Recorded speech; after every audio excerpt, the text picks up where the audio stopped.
يَسْأَلُونَكَ عَنِ الشَّهْرِ الْحَرَامِ قِتَالٍ فِيهِ ۖ قُلْ قِتَالٌ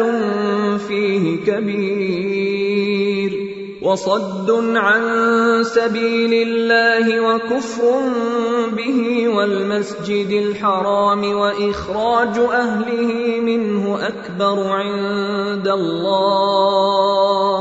وَالْفِتْنَةُ أَكْبَرُ مِنَ الْقَتْلِ ۗ وَلَا يَزَالُونَ يُقَاتِلُونَكُمْ حَتَّىٰ يَرُدُّوكُمْ عَن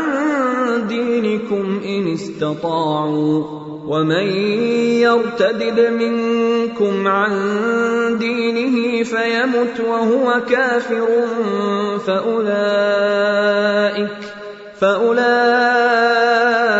حَبِطَتْ أَعْمَالُهُمْ فِي الدُّنْيَا وَالْآخِرَةِ، وَأُولَٰئِكَ